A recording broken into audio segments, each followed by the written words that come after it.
You talk about Barack Obama in your book. Do you think that perhaps, and I know you just mentioned that these are figures that have no chance in defeating Obama in the long run, but do you believe that perhaps Obama is in denial of the power of the extreme right at the end of the day?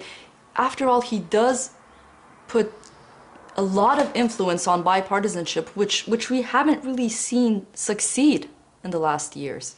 Yeah, I mean, his whole campaign was about coming together. His campaign was about getting beyond the partisan divisions. This was part of his rhetoric. And now 50% of the Republican Party refuses to accept the fact that he's even an American. I mean, we've heard this parroted by leading Republicans. It began almost immediately after he was elected, that the Republicans started claiming that his health care plan was actually a plan to kill the elderly and the infirm. And we heard this from Senator Chuck Grassley, who is like the head of the Finance Committee. And this is a Republican who's been considered prestigious. Everything that Sarah Palin is saying about Barack Obama is coming from the extreme fringe of people who claim that he has no birth certificate. Michelle Bachmann, the congresswoman from Minnesota, who is considering running for president, one of the first things she did in announcing or in considering her campaign and trying to drum up support for her campaign is to produce her birth certificate in order to mock the notion that Barack Obama is even an American. So they refused to accept his legitimacy as the president. The Republicans refused to accept the legitimacy of Bill Clinton as president, and they staged a de facto coup attempt against him because he had not been forthcoming about a sexual relationship he had, which had nothing to do with his, I think, his legitimacy as president. So Barack Obama should have taken a lesson from this, but he was trying to outflank the Clintons and portray the Clintons as too partisan. Yeah. And what he did was ignore the whole history of race and religion and the treatment of immigrants in the United States, because he represents all of that. And he believed that he could simply stand there and be allowed to govern when these people don't accept, first of all, a Democrat's right to govern. They have a dictatorial mentality. Number two, they don't accept the right of immigrants to have children in the United States who become citizens. Number three, they believe that Muslims practice the religion of Satan. And number four, these are the people who opposed civil rights in the Deep South and who continue to oppose programs like affirmative action. So Barack Obama is essentially this multicolored piñata that represents everything that the right wing hates. The right wing dominates the Republican Party, and so why should he have expected any degree of bipartisanship or cooperation with him? Right now, what he's negotiating is whether the federal government will continue to operate, because the Republicans are talking about shutting down the federal government to force budget cuts, which will basically be cuts on the backs of working people, especially minorities. Blumenthal spent over 7 months in Israel and Palestinian-occupied territories, reporting from the region. While living in Jerusalem's Ben Yehuda Street, he came back with a series of video interviews of the people living in the neighborhood. Here are some of those interviews. I came here with the birthright. I was here for 10 days, and it was a really amazing experience. We got to see the areas that are considered safe because, let's look around. People are getting killed for no good reason, It's like such a shame, man. I wish the hippies were here, man. These guys would burn down everything, and they would be praised for it too, like they did in the 60s, So what did you learn on Birthright about the situation?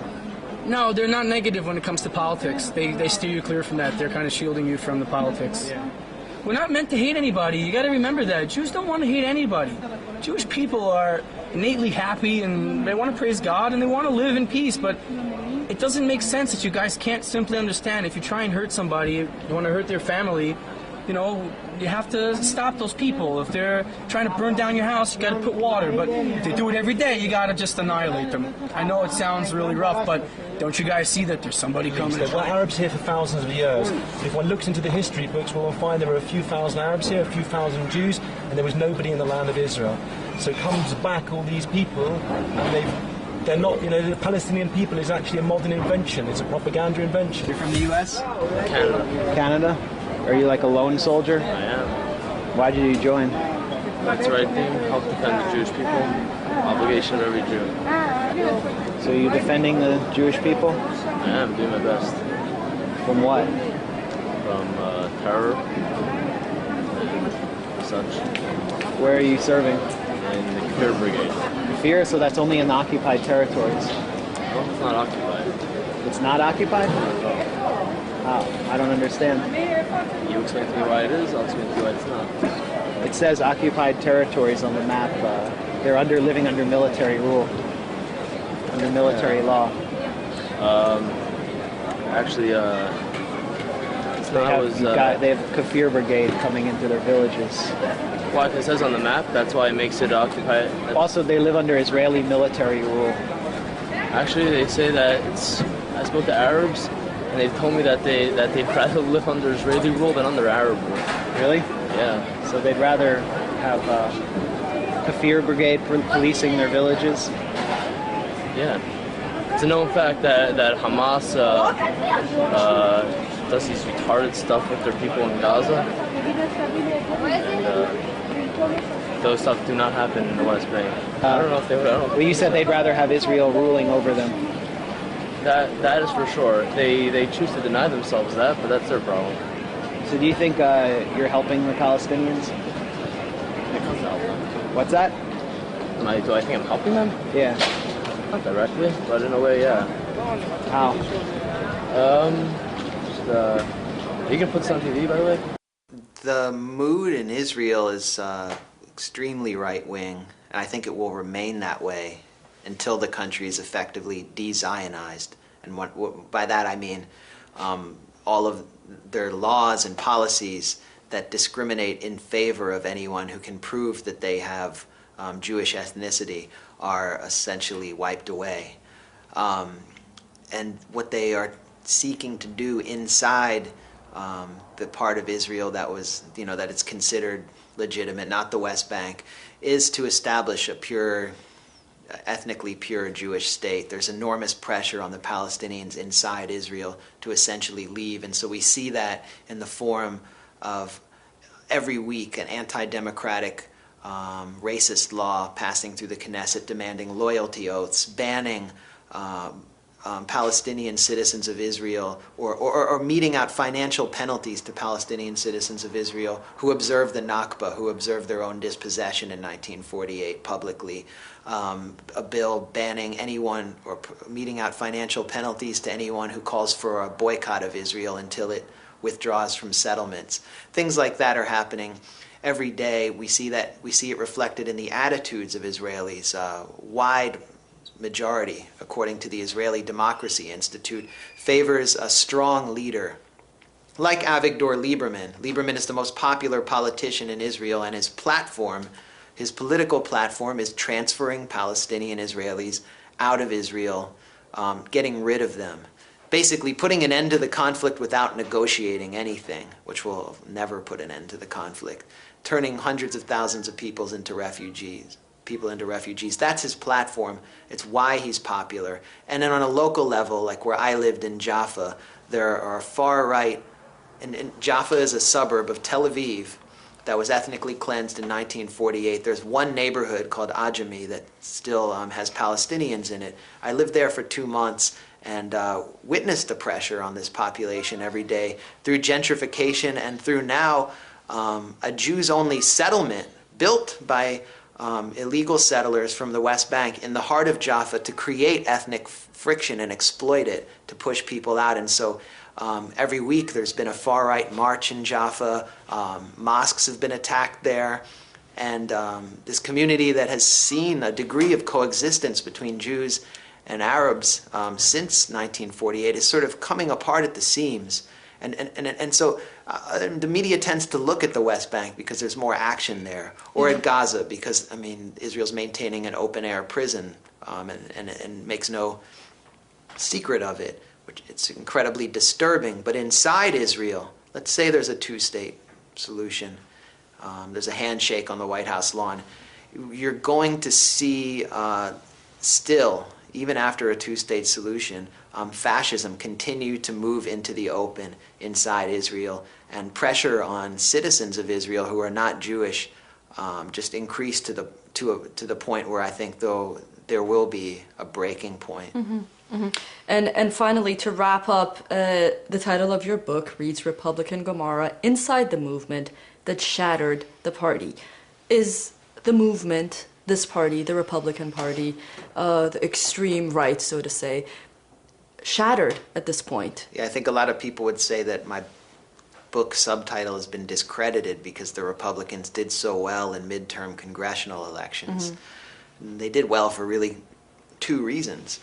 One, Barack Obama failed to confront the Republicans in a direct way and to warn people about what was coming through Speaker John Boehner, the radical agenda, what would happen in Wisconsin and places like that. And it's because of his fear of confrontation and his nonsensical belief in bipartisanship. And the second reason is just the economy. People were upset about the economic situation, and the Tea Party was just this clever scheme to repackage the far right, which is really obsessed with cultural issues and social issues, to repackage the far right as, or reframe the discussion of the far right through an economic frame, and blame big government for everything. Make everyone forget about how George W. Bush doomed the economy, or how Clinton deregulated the economy, and how privatization is the problem. And they sort of succeeded to some degree, and they just played on people's economic frustration and got elected. But they simply cannot take power on a national level ever again unless they run a somewhat moderate candidate. This country is not going to stomach someone like Sarah Palin or Newt Gingrich or Mike Huckabee. And that's really what I'm talking about in the book, is the Republican Party as a big tent, nationally powerful party, and that party is completely shattered. So they can win in local elections in districts that are heavily gerrymandered, meaning they're heavily Republican. But even someone as weak as Barack Obama, who has about a 45% approval rating, whose health care plan is widely unpopular, can't be defeated because the Republican Party is so unacceptable. And I can go candidate by candidate and just tell you how they're going to fail, because it's just so obvious. Each of these candidates, from Huckabee to Haley Barbour to Sarah Palin to Newt Gingrich, are just considered wackos by the majority of Americans. Mm-hmm. So much more to talk about. Unfortunately, we are out of time. Max Blumenthal, thank you very much for joining us on The Autograph. Your book, Republican Gomorrah, Inside the Movement That Shattered the Party, is in bookstores, and viewers can also order it online. Thank you. Thanks a lot. That's all the time we have for this edition of The Autograph here on Press TV. Thank you for staying with us and watching. Remember, you can always send us your emails to theautograph@susanmadaris.com. We're always looking forward to them. Until next week in another show, goodbye.